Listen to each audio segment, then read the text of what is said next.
Supportan niyo po. Kanya po ma-upload. Rich Falcon. Pakisupport po, Falcon TV. Subscribe po natin, Kuya Rich Falcon. Rich Falcon TV, napakasipag po. And maasahan po talaga. One call away din po. Kalingap partner. Opo. Rich Falcon TV. Shout out, mga kalingap. God bless.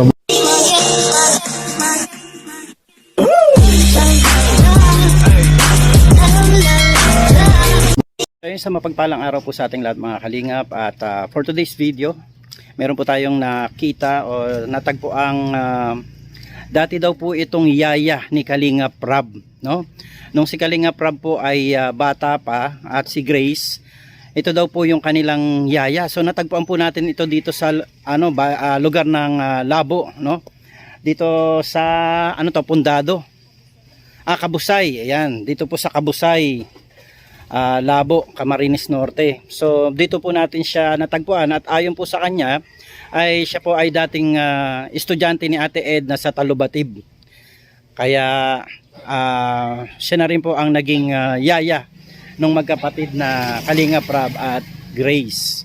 So ngayon ay nasa hindi po sila kagandahang sitwasyon ngayon, at yun, nagkataon din po na talagang nagnanais din po sila na makahingi ng tulong o matulungan po sila ng Team Kalingap. Kaya, so kausapin po natin sila, at dito po tayo sa kanilang munting kubo. Ayan, kumusta po kayo, ate? Okay naman po. So sabi po ay dati daw po kayong yaya ni Kalingap Rab. Siya po. Elementary po ako nun. Elementary ka pa lang. So mga ilang taon pala si Kalingap Rab nun? Siguro po mga 8 years old. 8 years old. Tapos ilan na po yung anak nila Ate Edna niyan nung time na yan? Yun lang po. Tsaka po si Grace po. Ako po nag-alaga dun sa baby. Si Grace. Baby pa si Grace nung ano. Ano po pangalan mo ate? Ako po si Rachel Vilyahin po. Bilyahin. Rachel. Taga-Talubatib po ako dati. Oo, kasi taga Talubatib sila Ate Edna, no? May bahay sila dun sa Talubatib. Tapos napunta po kami dun sa may kapatid na Ate Edna kay Kuya Eming Kuya Eming. sa Talubatib po. Yan ba yung tatay nila Super Mac? Anak po ni Kuya Eming ay si Katrina. Oh, si Katrina. Okay. So ayan, ate Rachel, ano? Ilang taong ka na ngayon? 34 po. 34. So kumusta naman ang buhay? Ayun nga po. Mula nung nawala ka kila Ate Edna, mga ilang taong ka na nung nawala ka sa kanila? Siguro po mga grade 6 po. Wala na po kasi sila at Edna po dun. Nag-alis na po sila. Pero nakasama ko po sila dun sa may Sierra Bruce. Nagtira po ako doon. Tsaka kay Kuya Bal.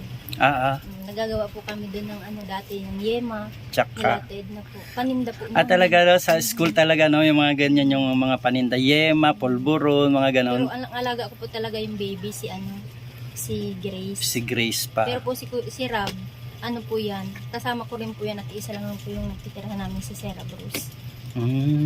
Mabait ba si Kalingap Rab nung Mabait po yun. pag inaalagaan mo? Tsaka Hindi ba iyakin? Sobrang puti po noon. Awang ko po ngayon. Ay, sobrang gwapo. Ay, sobrang gwapo. Parang artistahin na. So anyway, kumusta naman yung mga bata nung inaalagaan mo sila noon? Mababait man po sila. Tsaka nagsisikap din po nun si Ate Edna. Hanggang pong magawa nga po kami ng yema noon. Ako pong tagapitpit ng mani. Tapos sinasama po ni Ate Edna dun sa may yema. So, Tapos binabalot po namin. Tapos titinda niya? Dinadala po namin dun sa may school po sa elementary. Ano yung teacher pa lang siya noon? Teacher po siya doon. Di ba naging principal din si Ate Edna? Naabutan mo ba? Hindi ko na po siya naabutan. Hindi mo na naabutan na naging principal siya. Kumusta naman sila Ate Edna tsaka si Kuya Bal nung time na yan? Mababait man po sila. Nakatira nga po ako sa kanila. So yun no. Bakit ka napunta dito sa Labo? Napangasawa ko po taga dito. Taga Kabusay. Nakatapos ka ba ng pag-aaral? Hindi rin po. Hanggang lang po ako. Second year high school. So ilan ang naging anak ninyo ng husband mo? Dalawa po. Dalawa. Tapos dito na kayo natira talaga sa ilang taon na kayo magkasama? Mga na po. 16 years 16 years na. na. Okay. Tapos ilan ang naging anak nyo? Dalawa lang po. Dalawa. So ito, anak mo ba ito? Opo. Si ate ganda Ate, nakita ko yung picture mo. Kailan lang ito? Lumaban ka ng pageant? Kailan lang ito? April 25. April 25. So, second runner-up. Ayan po, second runner-up po siya. Ayan. Kumusta ka naman ate? Ayos lang. Ngayon ate? Anong year mo na? Grade 9. Grade 9. So, isang taong pag-graduating ka na, moving up. Ayan, kumusta naman ang pag-aaral? Ayos naman po. Mahirap-hirap. Pero kumusta naman ang buhay kasama ang iyong mga magulang at kapatid? Masaya naman po. Masaya naman. Hindi ba stressful sa'yo? Na parang, ano ba yan? Yung pag-aaral, tapos, kumusta naman ang kalagayan ninyo sa pamilya? Mahirap rin po kasi walang pera, pangkain ka lang. Si papa mo, nagtatrabaho ba siya? Mangisda lang po. Ay, matinda po ng isda. Nagtitinda siya ng isda. Ngayon, kapag walang isda, kasi minsan Ngayon po, di po siya nakakatinda tula po. At tsaka po mahal po ngayon ang isda at kulang po siya sa puhunan, pa 5,000 lang po yung puhunan sa isda. Ay, mahal po ngayon sa Mercedes. Tsaka po nahuli siya at wala po siyang lisensya. Ay, ganun? Kaya hindi po siya nakatinda ngayon. Mga 3 weeks na po hindi nakakatinda. So ate, kumusta naman ang buhay ninyo? May sarili kayong bahay? Wala nga po, yun nga po. Nung nakaraan lang po, nagpunta po dito sa kapital. Na po, nadidemolition nga daw po itong bahay namin. Dahil? Kasi po nasa Spanish Road po kami. Spanish Road? Ano ibig sabihin ng Spanish Road? Sa gobyerno po.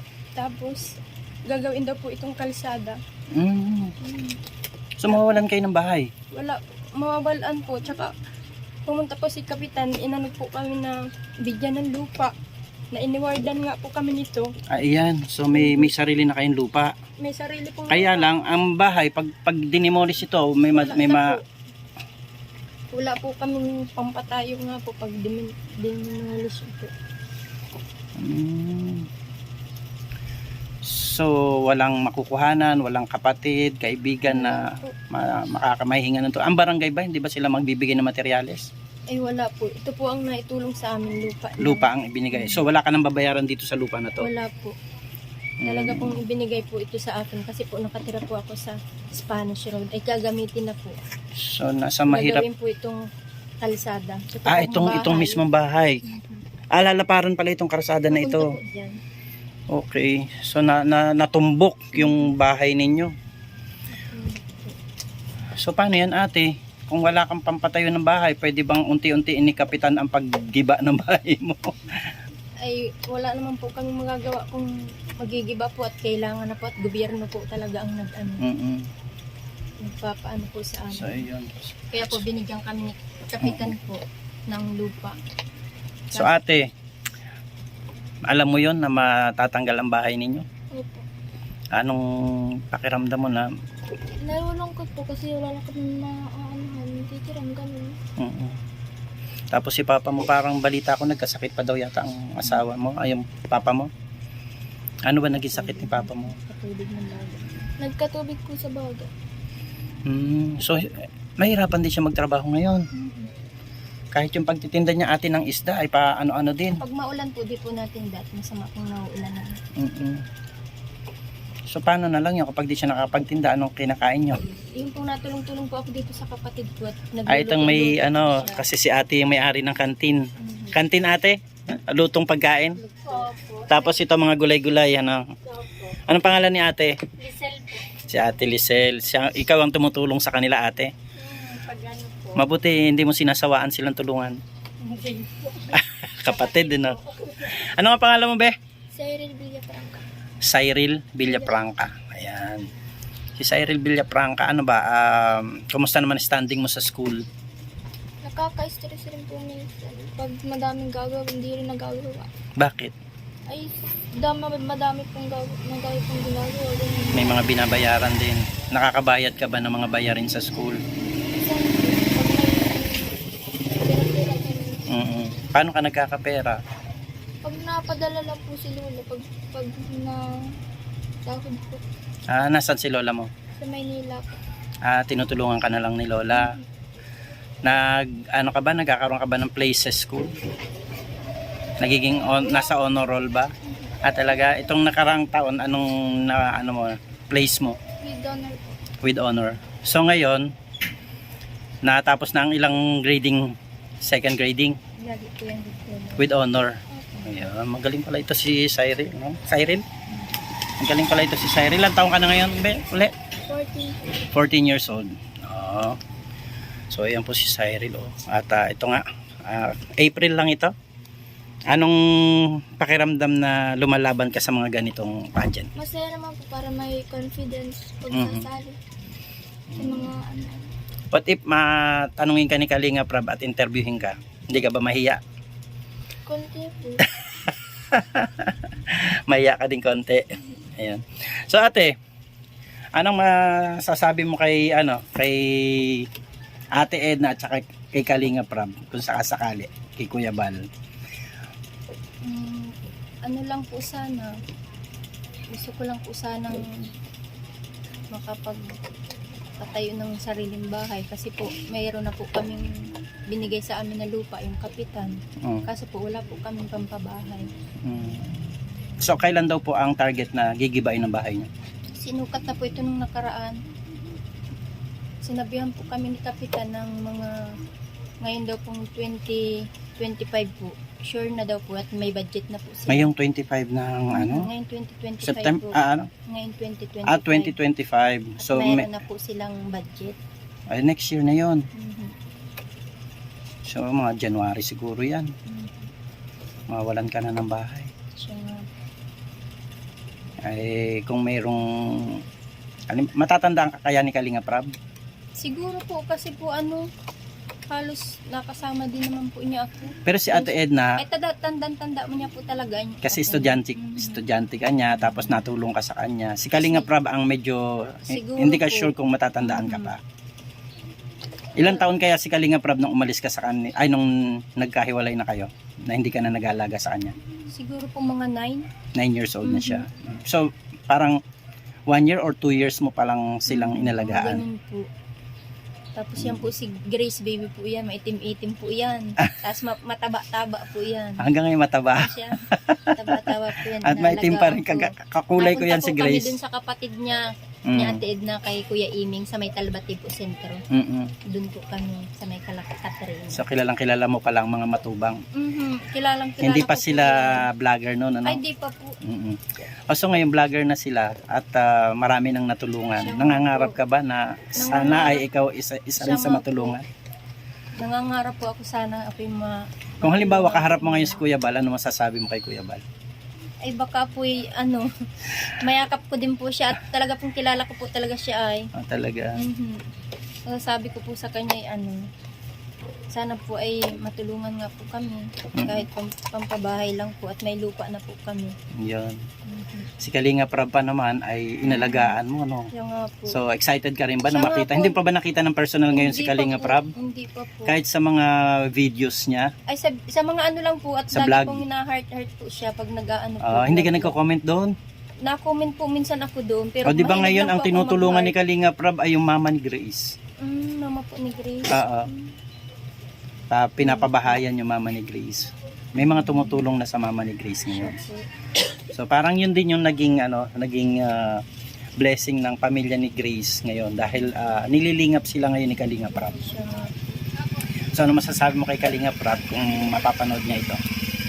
Sana ay mapanood mo Kuya Rab yan kasi alam kong matagal din po kami talagang di niya nagkita at siguro di niya po ako matatandaan pero siya po matatandaan ko po talaga siya kahit pa paano po inalagaan ko po sila ay doon po sa may Sarah Bruce Sa tingin mo mga ilang taon na si Kalinga Prab ngayon?